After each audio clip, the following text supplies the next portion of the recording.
మళ్ళీ గృహంలో పనులు చక్కబెట్టుకోవడం, మళ్ళీ నాన్నకి అన్నీ చేసి పంపించడం, ఒకే టైంలో టైంలో ఒకే కాలంలో ఆమె ఒక శక్తిగా పనిచేస్తేనే మనందరం కూడా పిల్లలు కానీ ఇంట్లో కుటుంబ సభ్యులందరూ కానీ సక్రమంగా ఉండగలరు. అలాంటి అమ్మకి మనం ప్రతిరోజు గౌరవించాలి. మనం అమ్మని ప్రతి నిత్యం తలుచుకోవాలి. అమ్మ లేకపోతే బ్రతికే లేదు అసలు. అమ్మ ఉంటేనే మనం ఇంత హ్యాపీగా ఉండగలం. మీలో కొంతమంది ఉండొచ్చు,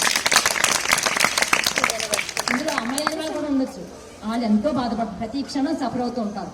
అదే మాకు అమ్మ ఉంటాను కొంతమంది ఉంటారు పాపం. వాళ్ళని మనం అమ్మలా ఆదుకోలేకపోయినా కనీసం అర్థం చేసుకోవాలి.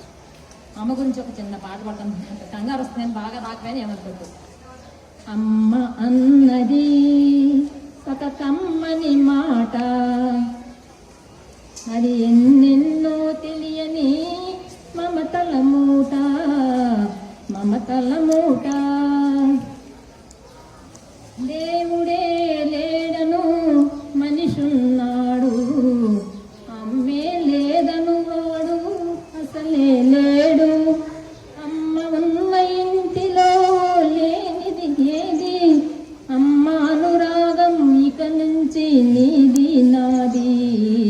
అమ్మ అన్నది ఒక కమ్మని మాట, అది ఎన్నెన్నో తెలియని మమతల మూట, మమతల మూట. అంగడిలో దొరకనిది అమ్మ ఒక్కటే, అందరికీ ఇలా వేలుపు అమ్మ ఒక్కటే. తల్లి ప్రేమ నోచుకున్న తనువే తనువు, ఆ తల్లి ప్రేమ నోచుకునే బ్రతుకే బ్రతుకు. అమ్మ అన్నది ఒక కమ్మని మాట, అది ఎన్నెన్నో తెలియని మమతల మూట, మమతల మూట.